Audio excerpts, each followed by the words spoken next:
guys, first things first, my eyebrows look whack. I know,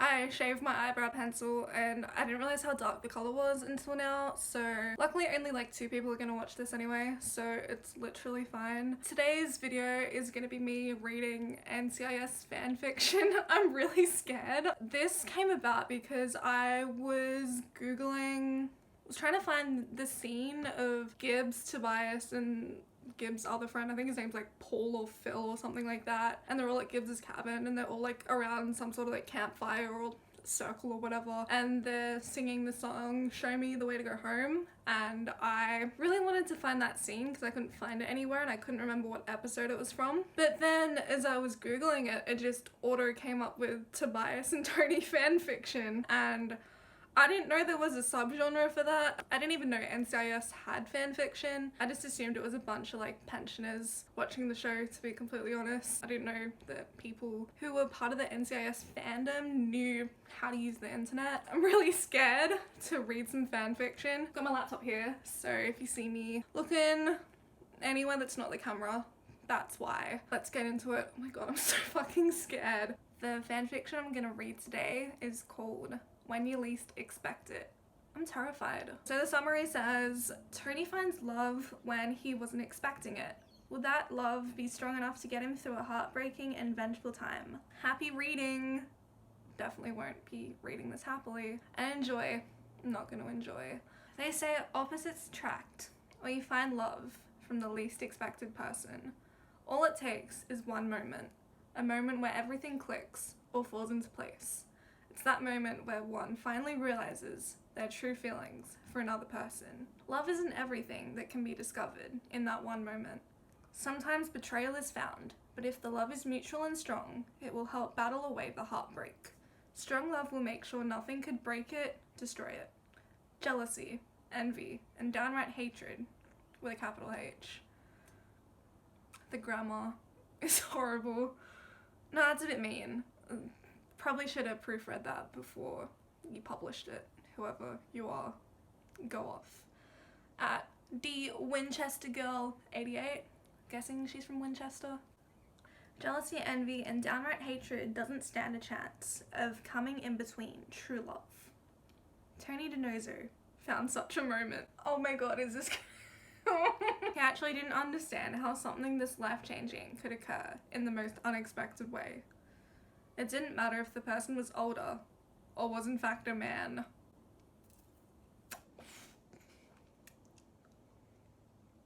Gay rights is all I'm gonna say. All that mattered to him was whether or not the man returned his feelings and if his boss could accept it. Tony didn't want to waste any more time than he already has, even though the moment happened during a time where he was heartbroken and vengeful. Having someone there helped him in a big way. Tony owed everything. No. Tony owed everything to Tobias Fennell. This just fundamentally doesn't make sense because in the show it's not that they hate each other, they just don't really have anything to do with each other.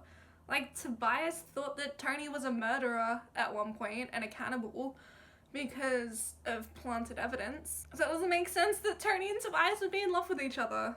Oh man. The fateful day happened the day or night Ari killed Kate. Kate was killed in the day, but go off, I guess. Tony and Gibbs were in the basement, sharing a bottle of bourbon between them. In the middle of their planning of ways to kill Ari painfully, Fennell found them. The older man just shook his head and ordered them to bed. Both Tony and Gibbs protested, but fell to deaf ears. Fennell took the bottle, then walked up the stairs, knowing the other two would follow. The FBI agent forced Gibbs to the couch, then proceeded to haul Tony to the guest room. When the door closed, Tony thought he had been alone, so he let himself grieve. In the middle of his grieving, Fennell wrapped strong arms around him and told him to let it all out. It only took a second for Tony to drop his guard completely and bury his face in the other man's neck. Ton cried until he fell asleep. He was unaware that Fennell held him all night. It only became known when he woke the next morning. Is it just me, or can I just not imagine Fennell being that tender towards anyone except maybe his daughter. I just can't see him being that nice. I know it's fanfiction for a reason. Can you tell I've never read fanfiction before? I don't know what's happening. Tony groaned softly as he woke. He felt sore, exhausted, and warm. I'm not gonna say it, but I'm not gonna say it. When he finally opened his eyes, he was met by the peaceful-looking Tobias. It did funny things to his heart as last night's memories came to surface. No one, not even Gibbs, had ever comforted Tony. He knew in that moment that what he felt for Tobias was more than respect, infatuation, and lust. Leaning forward slowly to not wake the other man, Tony placed a soft kiss. I can't. Tony placed a soft kiss to Fornell's lips. Touch my lips to your lips. Why? When he pulled back, he was met by surprised brown eyes. He didn't know what to say or do, so he waited. Tony's return kiss was just as soft as the first one. When you are not grieving and looking for a killer, we will talk about this, the older man promised.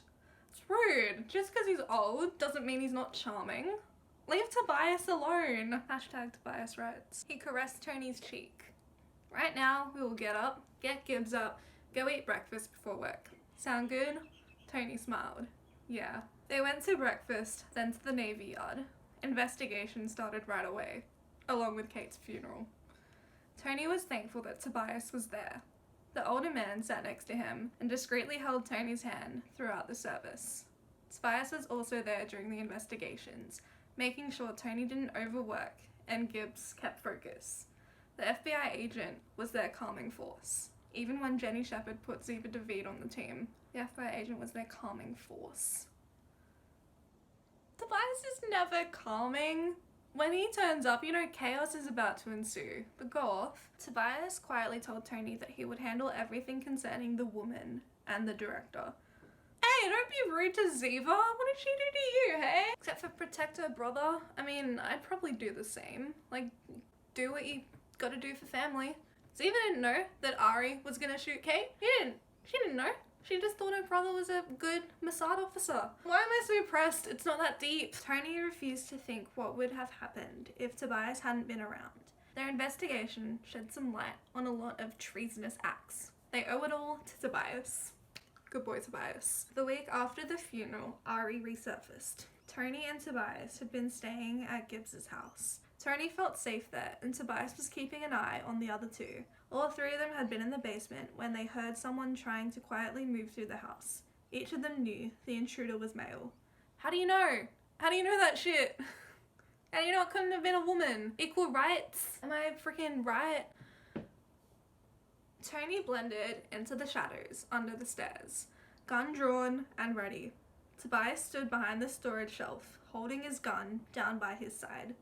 Gibbs had enough time to stash his rifle against the rib of the boat out of sight and slide his cig into the waistband of his jeans. He then picked up the planner and began sanding the boat. Ari slowly came down the stairs with a gun in hand, aiming at Gibbs. Why? Gibbs asked, not looking up. We stand Gibbs. That's so Gibbs! Tony pulled out his phone. He turned the camera's video on to record everything Ari says. His profile of the man says Ari is overconfident and arrogant. Overconfident? You'll know what I meant. Ari will not pass on the chance to tell all, especially since he thinks he'll be able to kill Gibbs anyway. Ari laughed lowly. To get you out of the way, I get recognition for killing you. My father will have a foot in America when my sister runs your MCRT. What's an MCRT? Mean Cell Resident Time. I don't think that means anything. My father will have a foot in America when my sister runs your MCRT, and my mistress will continue to control your agency. Mistress? The hell is he talking about? What mistress? Who? What? Was that part of NCIS that I didn't know about? What? For what purpose? The Navy will go to CGIS if they sense something wrong, and CID will take control of the Marines, Gibbs explained as he continued sanding. Jenny will prevent that from happening, Ari said like a promise. Do you have any last words before dying? Fuck this guy. Fuck Ari. I don't like him. Nope. Just watch your back from the noser. Ziva will take care of him. Ari laughed as he aimed at Gibbs's head. Tony hears the faint creak in the floorboards.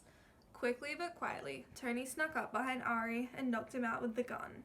He dragged the man under the stairs in time for someone to take the first step down. The sight of heels told the three men that the visitor was male. I meant female. I'm a dumb bitch. Gibbs was back to sanding the boat while Tony and Tobias stared at Ziva David. She had her gun out with a confused look on her face. Tony was already recording the second part. Gibbs looked at the newcomer. Can I help you, Officer David? Is someone else there? My lovers are upstairs sleeping. Who are the lovers? My lovers are upstairs sleeping, Gibbs deadpanned. You know here in America people knock, not just walk into someone else's home. Oh, Tony and Tobias, the lovers. That's very progressive for this show, because that was, what, in like 2005? When, you know, being gay was a taboo thing. Shout out to the author of this for being very good. I can't think of any other words for it other than good. I'm sorry. Director Shepard told me you leave your door unlocked. Yes. For Tony and Abby. Everyone else knocks. Gibbs glared at the woman.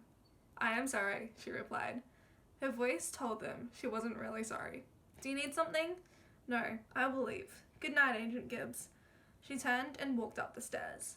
The males tracked her movements through the house. When no sound came from the front door, they knew she went upstairs. Minutes later, the front door opened, then closed. They waited a few minutes more to make sure she was really gone. Tobias rushed forward, taking Tony into his arms and hugging him tightly. Did I say arms instead of arms? I meant arms. I'm not saying that sentence again, so deal with it. It's kind of cute, you know? Gay rights. I'm wearing a semi-rainbow necklace. Gay rights. Semi-rainbow wrist thing. Bracelet. Gay rights. Gibbs stood close by, smirking at the two. He knew how both felt before either one realized it themselves. Gibbs. I fucking love Gibbs, okay? And I'm not just talking about in this fanfic, I mean in general. It's very progressive. You know, Gibbs said gay rights. Come on, you two. Let's get this piece of trash out of my house. That's so true though. He growled while Come on, you two. Let's get this piece of trash out of my house. He growled while glaring deadly. That's a tongue twister and a freaking half, my dude. He growled while glaring deadly down at Ari. There we go. Tobias and Tony fell apart. Both blushed. Obviously they forgot Gibbs was with them. Oh. I kinda like this. We'll take him to the FBI, Fennell replied. How will we get him without Miss Massad knowing? I know she's just watching the house now. Oh, this is a way longer fanfic than I thought. I didn't know there was this much reading involved. I think so too, Tony responded. She came here to kill Ari, or make sure he killed Gibbs. We'll go through the garage, put him in the car, then open the door, Gibbs answered. Also, I think it's both. Two birds, one stone kind of thing. Doesn't matter, let's go. Fennell handcuffed Ari. Wait, I thought Ari was dead. He got knocked out with the gun. Okay, that makes more sense. Doesn't matter, let's go. Fennell handcuffed Ari. That makes sense. Okay, I'm just dumb. I'm sorry. Together, he and Tony dragged the man up the stairs. It took half an hour to lose the female Mossad agent. Just call her Ziva. She has a name. Afterwards, they drove straight to the FBI building. Ari was taken to the interrogation room. Bruh, you need to learn how to spell check. Ari was taken to the interrogation room. Maybe I need to learn how to spell check. Ari was taken to the interrogation room, where the director, SecNav, and SecDef were waiting for him. Fennell had called ahead to inform his boss, who had called the secretaries. Tony had wasted no time showing the three men the videos. A few hours later, everything was finalized. FBI agents were sent to pick up Ziva David and Jenny Shepard. What did Jenny do? Over the next few days, Gibbs and Tony worked the investigation with Tobias. Ari, Ziva, and Jenny were being held at a black site owned by the CIA. Court was working with his Mossad spy to get any information on Eli David's endgame. Everyone wanted to know why the Mossad director wanted daughter on the MCRT. What? Secretary Jarvis kept Assistant Director Vance out of the loop when word got back to him that Vance was friends with Eli David. What universe is this in? I'm so confused. Am I looking at this too literally? Thinking of it way too chronologically? Because Vance didn't come in until like season 5. We didn't meet like Eli until like season 6. I'm really confused. Maybe I'm just dumb. So cybercrimes were investigating Vance under Jarvis's orders. What did Vance do? Tony and Gibbs were interim directors until all investigations were final. Balboa was running the MCRT with Packer. I don't know these people. McGee chose to stay with the MCRT. Or they like the tech people, like the cybercrimes unit. Is that what that is? I don't know what's happening. McGee chose to stay with the MCRT, but Tony had a feeling he was gonna go back to cyber. I can't fucking read. It took 3 weeks to get all the details. Court reported that Eli DeVede wanted control of NCIS to get his hands on all the Navy secrets. That sounds like Eli. Eli's a fucking prick. Rest in peace, Eli. Ziva DeVede had been sent to seduce and kill Tony, while Ari kills Gibbs. Ooh. Ooh, that's something I would have liked to have seen, to be honest. That would have been freaking hot. Shepard was helping her lover by getting Ziva on the MCRT. Wait, was Shepard and Ari, but they lovers? Ooh, that makes somewhat more sense now. Okay, I think I'm getting it. What the fuck happened to my hair? I'm slightly less of an idiot. Not really, but let's pretend. They also found that Shepard was planning to use her position to find Renee Benoit. What's happening? Is this like some Marvel crossover universe thing? Gibbs told everyone why she was looking for the arms dealer. The surprising thing they found was that Leon Vance was the backup plan if Shepard couldn't be made director. Since he had no role nor helped in any way, Vance was given the option to be demoted or quit. He may not have helped Mossad, but Jarvis learned that he was planning on turning NCIS into a tech advance agency, getting rid of people like Gibbs and Donoso, don't you fucking dare, because they were too old school for his liking. I don't like Vance in this. I have the exact same emotions in this that I did for Vance in like the first episode that he came in and just like broke up the team. But then like the next season it was revealed that he had good intentions, but I'm mad at him now. Secretary Jarvis made Tony the assistant director and Gibbs was oh no, not poor Gibbs. Gibbs was given no choice but to be the director. He doesn't want to be director. He hates politics. This poor man. He just wanted to be an agent and shoot bad guys and arrest bad people. Doesn't want to have to sign paperwork and all that shit. Remember that episode when he was director?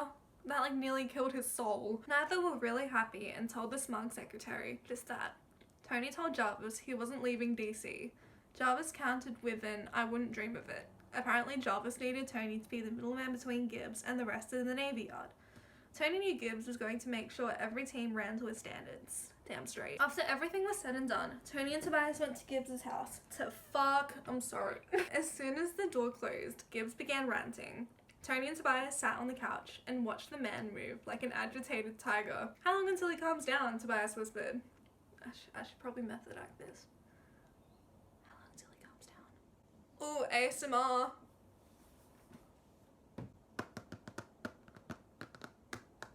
How you like that?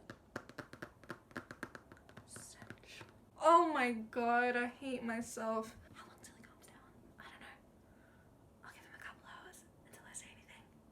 Any longer, he might just go off to shoot Jarvis. Tobias chuckled. I can believe that. Is there really no other option? Tony looked at Tobias. Actually, there are 3. Hetty Lang, Owen Granger, and Jerome Craig. Why not pick one of them? Hetty runs the Special Operations Office. She won't leave Los Angeles. Granger is better suited to be the go-between between NCIS and Washington's political circus.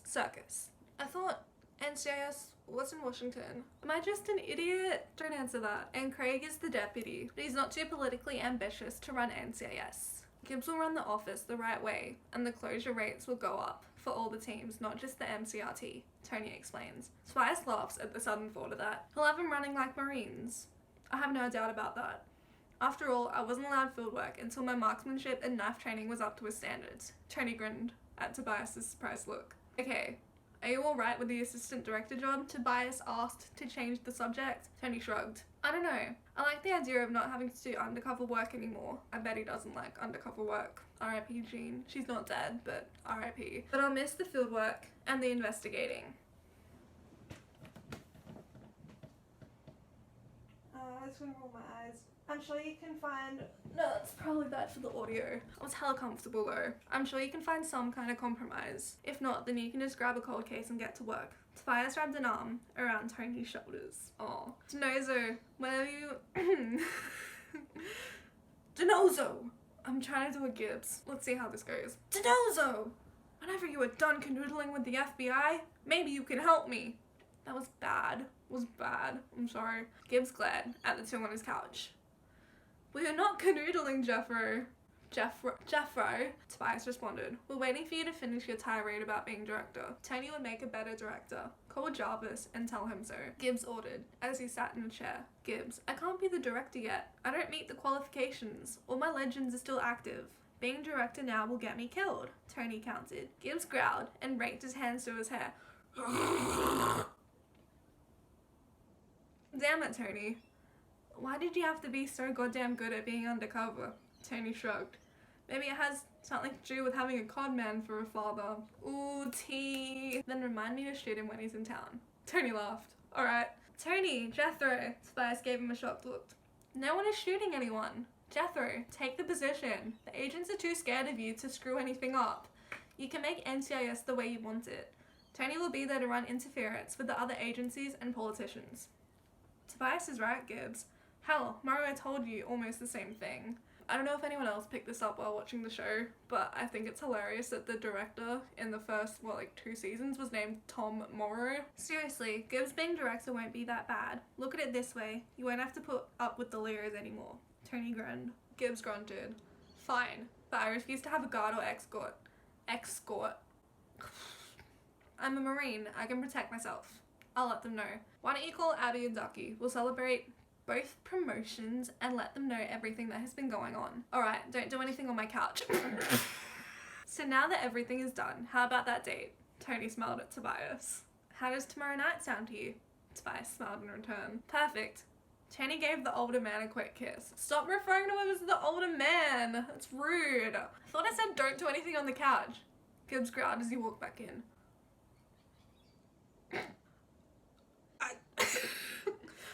I thought I said don't do it. It was just one kiss, Tony replied. When was the last time you got laid? Denozo, I might count you as a friend, but I will not answer that. Gibbs glared. We'll find him a redhead. We'll find him a redhead. Tobias whispered loudly. Actually, I think Probry will want a chance. Tony gave both men a cheeky grin. McGee? Gibbs yelled, looking incredulous. McGee! What, did you think McGee was a nervous, stuttering mess because of your startling personality? Tony asked, still grinning. Well, yeah, because everyone else is. Except you and Abby. You were dead wrong about McGee. He grew up with a hard-nosed admiral. Your bark has nothing on him. McGee is nervous around you because he is attracted to you. Oh, it's a big no-no. That's the definition of daddy issues right there. He's scared you'll find out and kick him off to the MCRT, Tony explained. So why are you telling me? Because I want to know if McGee has a chance. If not, I'll find some other silver fox to hook him up with. Don't think Jethro goes for men. After all, he has 3 ex-wives. Tobias smiled at Tony. Yes, we're almost at the end, thank God. Tobias, mind your own damn business. Gibbs snapped before leaving the room again. Bet you a chance of a second date that he's calling McGee. Tony looked at his silver fox. It's kind of cute. No dice, sweetheart. Tobias kissed Tony. I saw the intrigued look. Why do I ship them all of a sudden? No fair. Tony pouted. No fair. I can imagine him doing that and doing it way cuter than I did. Tobias laughed and hugged the younger man closer to his side. He's not younger anymore, he's like in his 40s. No Tino shade. Life with Tony will never be dull. Ain't that the truth? As Tony predicted, Gibbs did change NCIS. It had its ups and downs, but in the end, it was running smoothly. His job itself was going better than he thought it would. The thing he loved the most is the time. No more late nights or missed dates. He always made him dinner. He always made him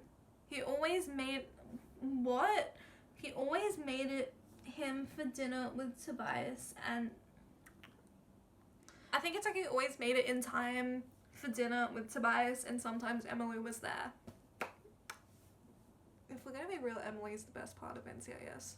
Prove me wrong. The little girl, oh yeah, she was like 5. The little girl had been apprehensive at first, but Tony won her over with a family outing. Diane didn't seem to mind that he and Tobias were dating. Yeah, because there's no competition with Tony, because if it was another woman, she'd be like, well, what she got that I don't? But with Tony, she knows. And even if Tony was a woman, Tony is very beautiful, so there's no comparing. Though she did warn to keep Emily away from their fights and arguments. That's good mothering. Tony promised profusely that Emily will never be caught in between. Bless. He and Tobias were really happy together. Tony had never loved anyone as much as he loves Tobias. They weren't the only happy couple either.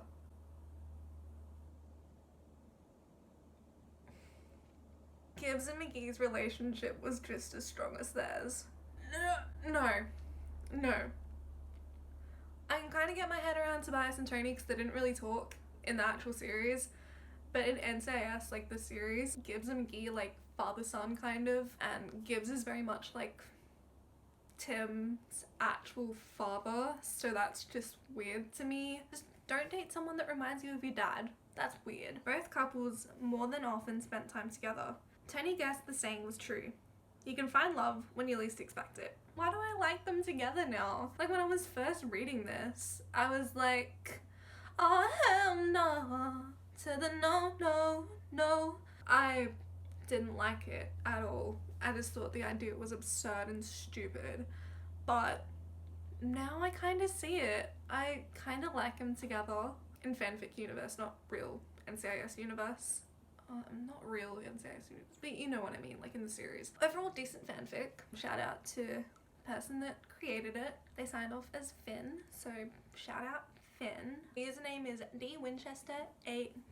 I'll link the fanfic in the description down below if you guys want to read it for yourselves. McGee and Gibbs is a big no-no for me. But other than that, you know, Toby and Tony are kind of cute, and I wasn't expecting to think that. Thanks for watching whatever the fuck this was. Look after yourselves. Have a great day. Bye.